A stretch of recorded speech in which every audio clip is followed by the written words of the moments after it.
So again, we are still on accounting for leases from the perspective of the lessee class. I've given you as a seat work problem 21.2 and 21.3. We'll start with problem 21.3 first. Very quickly, Ludwig as lessee signed a lease agreement for equipment for 5 years beginning December 31. Annual rental payment is 40,000 to be made beginning of each year. On December 31. The interest rate used by the lessor in setting the payment schedule is 6%. Ludwig's incremental borrowing rate is 8%. Ludwig is unaware of the rate being used by the lessor at the end of the lease. Ludwig has the option to buy the equipment for 5,000, considerably below its estimated fair value at the time. The equipment has an estimated useful life of 7 years with no residual value. Ludwig uses the straight line method of depreciation. The first two questions I have given you to answer for this problem are to solve for the initial balance of the right of use asset and to solve for the initial balance of the lease liability. I've given you these two questions to highlight that generally the initial balance of the right of use asset and the lease liability would be the same. And we have one way of solving for these two items, which is to solve for the present value of your MLP or your minimum lease payments. And again, your minimum lease payments could be your periodic payments, your bargain purchase option, your residual value, and as introduced in your textbook, the penalty for failure to renew. But as I've mentioned, normally problems will revolve around the first three, the periodic payments, the BPO, and the residual value.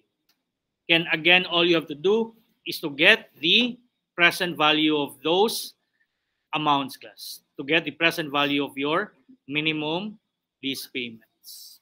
So in this problem, what will comprise our minimum lease payments? It will be composed of our periodic payments, which are annual, and in this problem, we have a bargain purchase option. Now, you can individually get the present value of these 40,000s. By the way, how many 40,000s will we be paying? We'll be paying for 5. So you can actually use lump sum factor for all of these class, but for different periods. For the first payment, 0. Second payment, 1 period. Next payment, 2 periods, so on and so forth. Or you can just use the annuity factor. But what annuity factor are you going to use? You will be using the ordinary annuity or the annuity due? Annuity due. Now, I didn't realize that I had to remind some of you class, but in the previous class, I realized that I have to mention this. In determining whether it's annuity due or ordinary annuity class, you do not look at whether or not it's January 1 or December 31. It's possible that the date of the payment is January 1, but you will be using the ordinary annuity. It's possible that the payment date is on December 31, but you would still be using the annuity due factor. The date itself is not the determining factor, class. The determining factor is the date in relation to the start of the payment stream, class, or the cash flow stream. So if the first payment, class, will happen at the start of the contract, then that would be an annuity due arrangement, regardless of whether or not it happens on January 1 or December 31. So why are we expounding on this one? What is the date of payment in this problem? It is December 31. So possible misconception here is that automatically, if the payment is December 31, you will be using ordinary annuity. But actually, in this problem, our cash flow streams are in advance. Even though the payment will happen on December 31, it is still in advance. Why? Because the first payment happens at the commencement date. And when is the commencement date? As stated in the problem, beginning December 31, 2022. Okay? But again, what if the first payment is December 31, 2023? Would that still be advanced? No, because the first payment is 1 year after the commencement date. Okay? Commencement date, January 1, 2022. First payment is also January 1, but 2023. Will that be advance or ordinary annuity? Still ordinary annuity because the first payment is 1 year after the commencement date. Do not just focus on the date itself, class. Okay? Look at the date in relation to the start of the contract. So in this problem, we will be using annuity due. Okay, and again, I leave it to you to review the computation of your factors class. Now, aside from these 540,000s, which would be received for the first time on December 31, 2022, we will also have our BPO in the amount of 5,000. Obviously, you will be using your lump sum factor for your BPO. Okay, and since this can be payable at the end of the 5-year lease term, this should be discounted, or you should be getting the present value of this one for a period of 5 years. Okay, so you can use the annuity due factor for 40,000, and then use the lump sum factor for 5 years for the 5,000. And if you will use the factors rounded off to 5 decimal places class, the factor for the annuity due should be 4.31213, while the PV factor for the lump sum cash flow would be 0.68058. So you multiply 40,000 by 4.31213, and you multiply 5,000 with 0.68058. You add the two, you would get the present value of your minimum lease payments in the amount of 175,888, and that would be already your answer to number 1 and number 2. And again, when is the commencement date in this problem? December 31, 2022, which leads us to the next problem class, or the next question. Compute for the December 31, 2022 balance of the lease liability. Because if the question is stated this way, you are being asked for the amount that will appear in your balance sheet. On the December 31, 2022 balance sheet, what is the amount that will appear for your lease liability? Okay, but I've reminded you as to when the commencement date class, with the hopes that some of you might be confused, but I would be pleased if nobody would be misled class. Just because the commencement date is the same as the reporting date does not automatically mean that the balance on the reporting date would be the same as the initial balance. And that is exactly the case in this problem. But ordinarily, class, if the commencement date happens also on the reporting date, then you can assume that the balance to be reported in the financial statement would also be the initial balance. But why is it in this problem the initial balance will not be the same as the amount to be reported in the balance sheet, even though they are of the same date? Because what happened on the same day class, there is also payment. The initial balance is before payment. The balance to be reported in your financial statement should be after all transactions during the reporting period. Okay? So the initial balance does not reflect yet the payment, but definitely your balance sheet, your financial statements should already reflect all transactions, including the payment made on this day. So possible error here would be for you to simply answer 175,888 for number 3. But again, that will not be the case here because there is a payment happening also on the same day. And since this is advanced class, the entirety of the payment will be applied to the principal or to the outstanding balance of your lease liability. And why am I emphasizing that? Because normally, if we are to account for payments, your payments will have to be amortized. Your payments will have to be split between the interest component and the principal component. But if it's an advance payment, no interest is accrued yet because, again, as I've mentioned before, interest is incurred through passage of time. So if no time has passed yet, then no interest will be incurred. So since the payment happened at the commencement date, the entirety of the payment will be applied to the principal balance or to the outstanding balance of your liability. So to answer the question, how much is the December 31, 2022 balance of your lease liability? Deduct the entirety of your first payment in the amount of 40,000.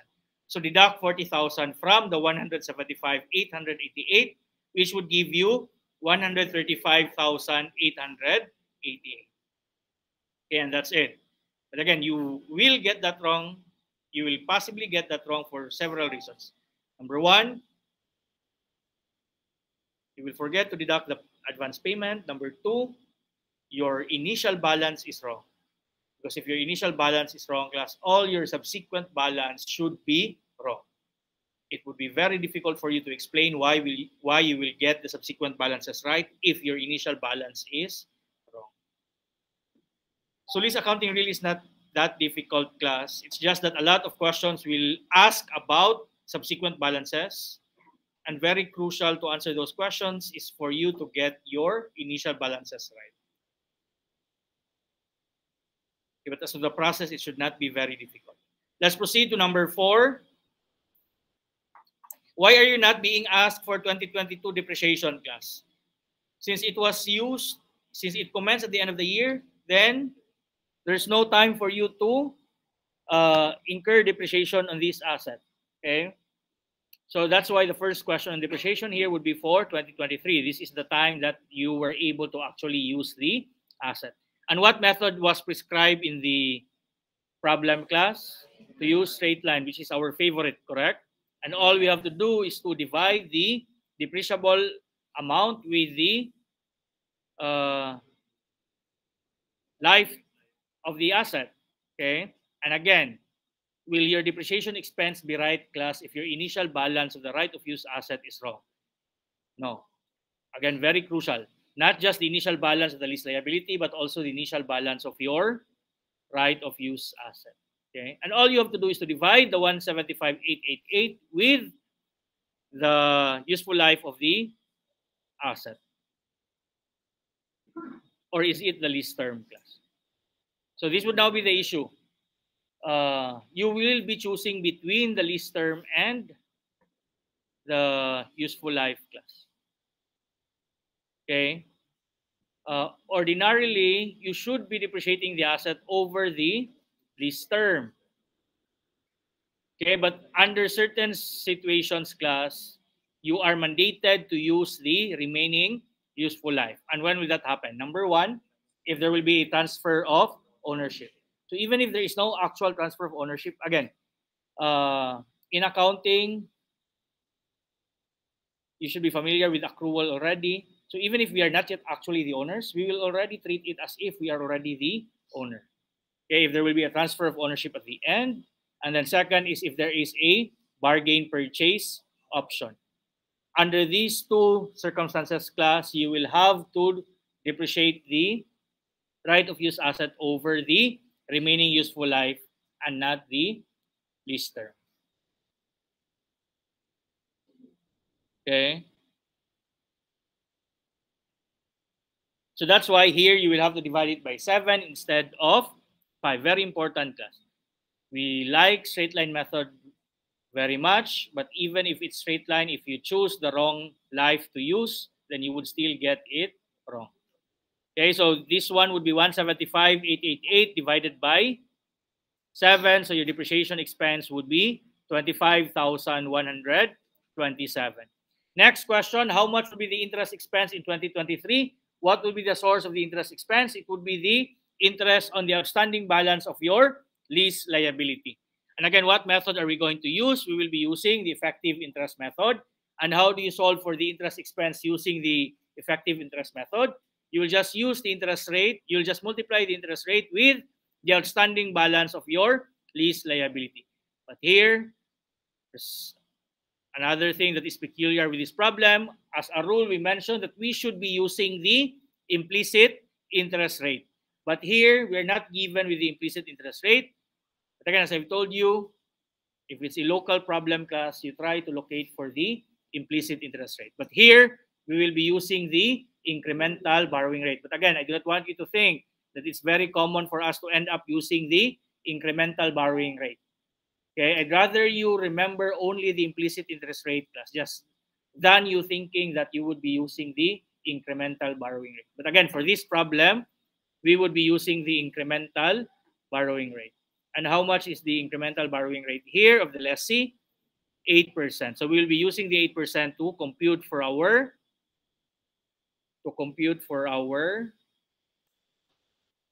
interest expense. And by the way, the issue on the interest rate should have been settled already in answering the initial balance, because in solving for the factor, class, you would have to decide already whether you would be using 6% or 8%. But again, in this problem, we'll be using the incremental borrowing rate of 8%. And once you have your interest rate, what do? Simply multiply it with the outstanding balance of your lease liability. And this is the first year of the lease, correct? And normally, what will we do? We will simply multiply the interest rate with the initial balance. How much is the initial balance of the lease liability? 175,888. Multiplied by 8%, the amount that you would get would not be the correct answer.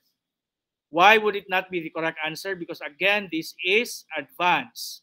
The rule is multiply the interest rate with the outstanding balance. Was the outstanding balance still 175,888? No more. It was already 135,888. Okay, so you really need two things lang. 135,888 and the 8%. But again, is it possible for you to get the 135,888 wrong? Hopefully not.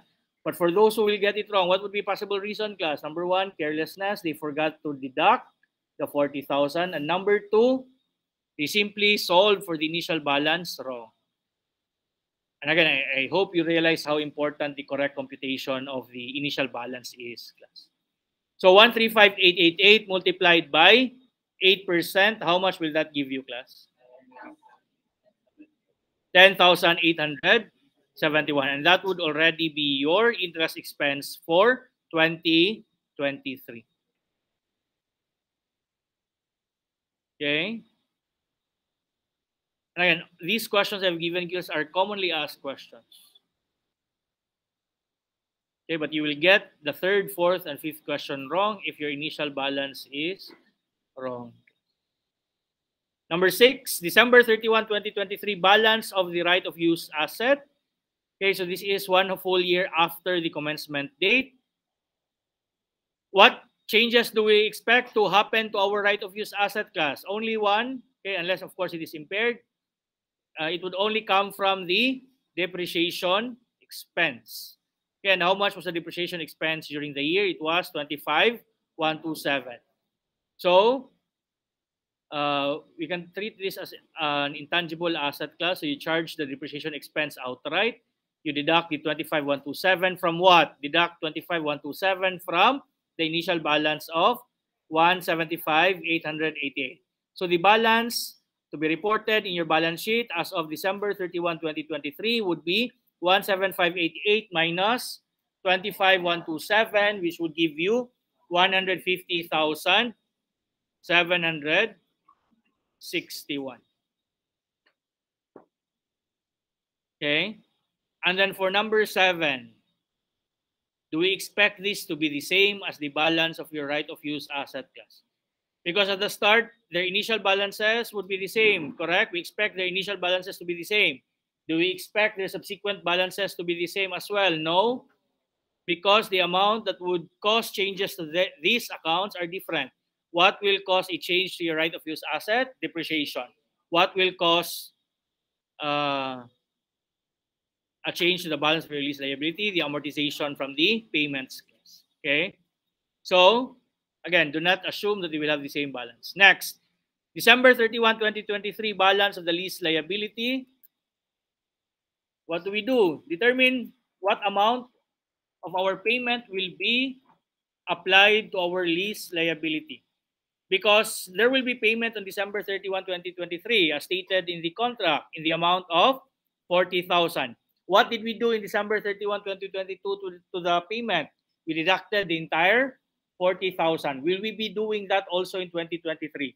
No, because part of our payment should be applied first to interest. Okay, it should be charged to interest first. Okay. And how much again was the interest expense to be covered by the payment this year? It was 10,871. So that means out of the 40,000, the interest component is 10,871, while the principal component, the amount to be applied or deducted to our lease liability would be 29,129. 29,129. So you deduct the 29,129 from 135,888. Okay, and again, I'd like to say Your amortization would be wrong if you forgot to deduct the 40,000, but I hope that's very clear to you, class. The initial balance is very important, and being careful when the arrangement is in advance is also very important. So the balance of your lease liability would be 106,759. Okay. Number 8, 2024 depreciation expense. And the good thing with the straight line depreciation class, one of the reasons why we love the straight line depreciation method is that your annual depreciation would be constant. Okay? The only instances wherein your depreciation expenses will not be equal under the straight line method class is that if in the first year it was not for a whole year, and for the subsequent year it is already for the full year, or the last year it was for the whole year, but for the current year perhaps it's the last year of the equipment, it's not for the whole year. But if it's for the whole year lang, your annual depreciation would be equal. Another scenario wherein your annual depreciation will not be equal is if there is a change in the useful life or the change in the estimated residual value, which would almost never happen in lease problems. So in number 8, our answer will just, in the 8th question, 2024 depreciation expense will just be the same as the 2023 depreciation expense in the amount of 25,127.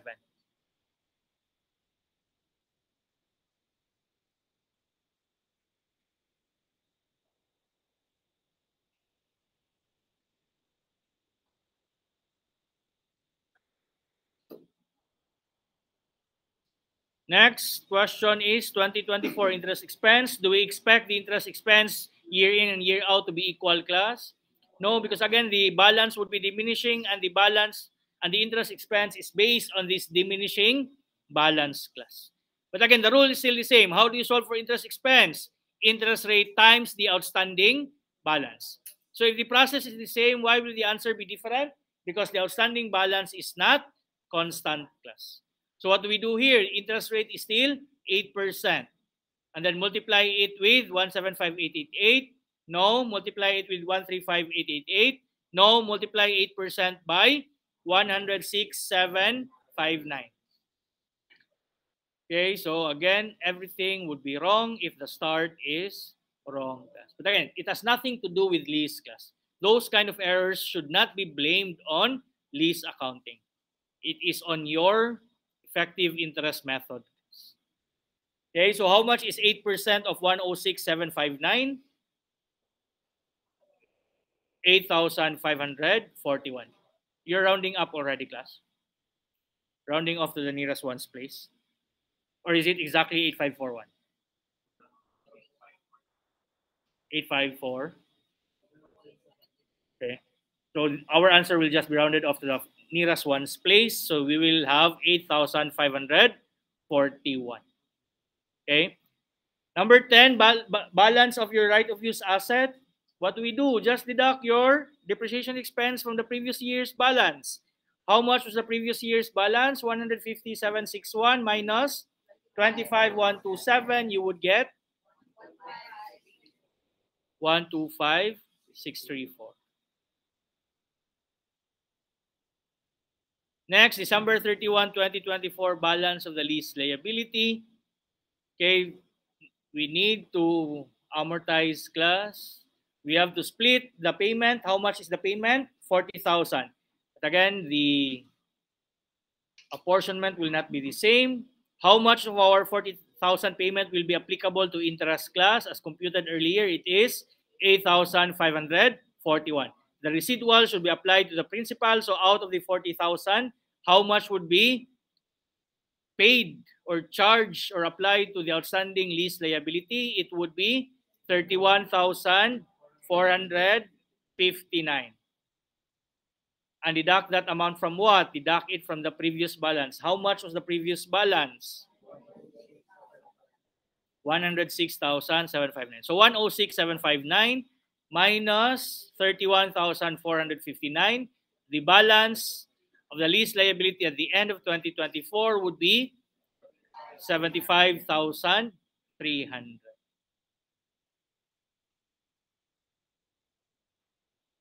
Next, current portion of the lease liability on December 31, 2024. When will it be considered current, class? If it is payable within 12 months from the reporting date or 1 year, okay? Or your normal operating cycle, whichever is longer. Okay, but normally we will just be using the 12 months. So what does this mean? If we are looking for the current portion, class, is it the 31,459? No, because the 31,459 was paid in 2024. What we're looking for is the amount of our lease liability that would be paid 12 months from, within 12 months from December 31, 2024. And what would that be? It would be the payment that will happen on December 31, 2025. But it will not be the entire 40,000 because only the principal component is included in your outstanding balance. Now, the question is, why will we not include the interest expense? Di ba by December 31, 2025, we will also be paying the interest expense? Yes. But by December 31, 20, plus the interest that will be incurred from January 1, 2025 to December 31, 2025 will be paid on December 31, 2025. Do you follow? And is that payable within 12 months? Yes. Okay, the interest from January 1, 2025 to December 31, 2025 will be paid in December 31, 2025 as part of the 40,000 payment. But the question now is, why will our current portion of our liability not include the interest that will be paid on December 31, 2025? Because again, we are reporting as of December 31, 2024. As of December 31, 2024, does that interest payable from the interest expense from January 1 to December 31, 2025 already exist as of December 31, 2024? No. So it will not form part of your current liability yet. Because in the first place, it is not yet a liability. The question now, why will the principal component for our lease liability payable on December 31, 2025 will be considered as a current liability on December 31, 2024? Because it is already existing at that time. In fact, it existed as early as December 31, 2022. Okay, the entirety of your lease liability existed at the commencement date. But why will we not be including the interest component, class? Because again, when does interest accrue? Through passage of time. So the interest that will be payable for the interest expense on January 1 to December 31, 2025 has not yet existed as of December 31, 2024. So will it be reported as a liability? No. It has to be an existing liability to be reported in your balance sheet. So what then will comprise your current liability on December 31, 2024? Only the principal portion of your would-be payment on December 31, 2025. How much is your would-be payment on December 31, 2025? 40,000. But how much would be the interest component? Okay, had we not solved for the present value, then your answer would simply be 40,000. Remember, we solved or we computed for the present value of the payments, class, to remove the interest component. Because they should not be recognized in advance. They should be recognized as they are incurred. The interest expense is what kind of expense, class? Period, or are they capitalizable or not? The answer is no. Okay? They will be reported in the period in which they occur. So how do we solve for this one? We will have to amortize, assuming we have already received the 40,000 payment. What do we do? Get the interest expense that would be incurred for 2025, remove that from your 40,000 payment, and that would be your principal component that is already existing as of December 31, 2024. How much was the balance on December 31, 2024 of your lease liability, class? 75,300. So this would be the amount that would end up accruing interest for 2025. So 75,300 times 8% will give you how much? 6,024. And when we receive the 40,000 payment on December 31, 2025, 6,024 of that would be applied to interest. That means the amount that would be paid on our lease liability within 12 months from December 31, 2024 would be 40,000 minus 6,024, and that would be 33,976. So that would be the answer for your current portion. So if you are asked, again, the answer for the current portion of your lease liability would be 33,976. But definitely, you should not be including the interest class because it is not incorporated in the balance of your lease liability. Problem 21.2, however, is a different story class. Okay, but before we go there, what if you are asked for the non-current portion class? How much would be the non-current portion of your lease liability? How much was the total balance of your lease liability on December 31, 2024? 75,300. So if 33,976 is current, that means the residual is non-current. How much is 75,300 minus 33,976? It's 41,324. Okay. So that would be the non-current portion of your lease liability. And still, the interest component will not be part of it. Okay. That's essentially what you do when you discount. That's essentially what you do when you solve for the present value. You remove the interest component. Very quickly lang, let me give you the answers to the questions I have given for problem 21.2.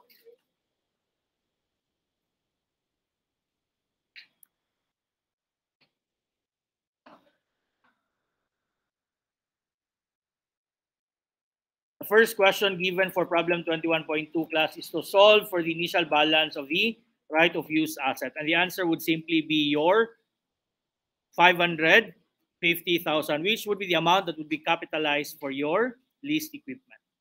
Okay. So the initial balance of the right of use asset is obviously going to be 550,000. And that would also be what class? The 550,000 would also be the initial balance of our lease liability. Knowing that these are your minimum lease payments and these would be the initial balance of the lease liability, you should be able to solve for the implicit interest rate. But fortunately, the implicit interest rate is already given, correct? 5%. And if you try to check, if you get the present value of your minimum lease payments, that would also give you your 550,000. And by the way, what would be our minimum lease payments in this problem? It would be the periodic payments of 120,987. Do we have BPO? No. Do we have residual value? No. Okay. So from that, this should be essentially a simple problem, except for the fact that this is an annuity due problem, which will be giving you a lot of problems. And I was thinking, why would you be given a lot of annuity due problems? Then I realized, class, in reality, rental payments would be in advance. It's more realistic, but it's making your life more difficult. So moving on. The second question is 2022 depreciation expense. Again, what do we do here? Just solve for the depreciation, but the problem is we are not using our favorite method. We will be using the double declining method, which is done by getting the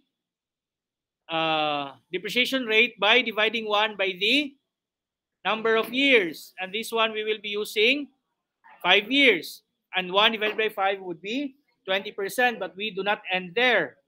Since this is double declining, you multiply that depreciation rate by 2, so your declining balance would be 20%. Now, if you get the 40%, if you get the balances wrong for the right of use asset, is it the fault of this subject class? No, if you have problems with double declining balance method, that is not the fault of this subject. Okay? So again, we've established that our depreciation rate would be 40%. And what do you do? The good thing about the declining balance method class is that you are going to be ignoring residual value. Not that we have a residual value, but I'm just reminding you, if you are using the declining balance method, you will be ignoring the residual value. So what do you do? Simply multiply the depreciation rate with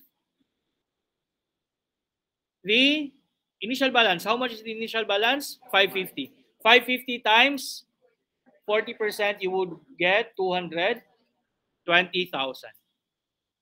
again, I don't think we have time really to discuss the answers. 2022 interest expense is 21,451. Again, take note of the fact that this is advanced class, okay? But the good thing is that this is January 1 to December 31. Next, December 31, 2022 balance. 2022 balance of the right of use asset after deducting 220 will be 330. December 31, 2022 balance of your lease liability 450,464. Okay? The balance there will still include interest. Okay? Because when does the payment happen? The payment will happen the following year. And this is what makes it tricky, class. When you recognize the interest, class, it will already increase the lease liability. But it will not yet be decreased by the payment, because when did the payment happen? The payment will happen only on January 1. Okay? The interest expense will increase the lease liability. Payment will decrease the lease liability. But what happened first? The interest will happen, the recognition of the interest will happen on December 31, following accrual.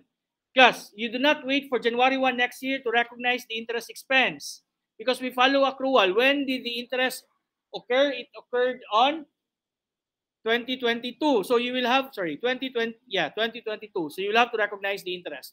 Debit interest expense. What will be your credit? Will it be cash? No, you did not receive any payment yet. The credit would be a credit to your lease liability.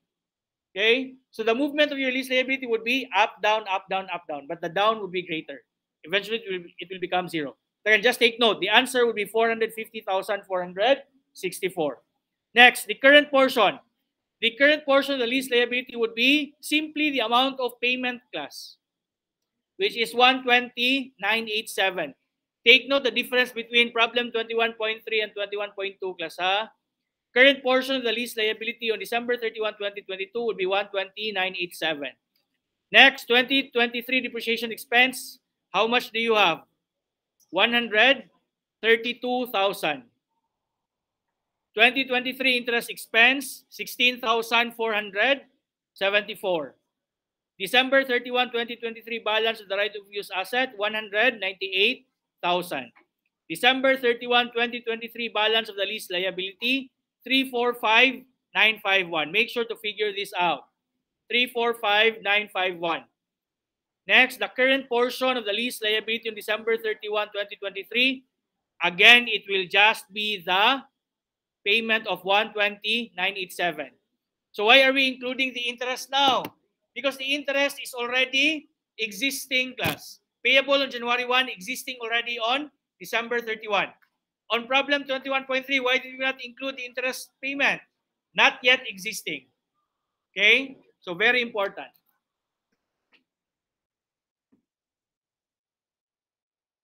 We will end here, class.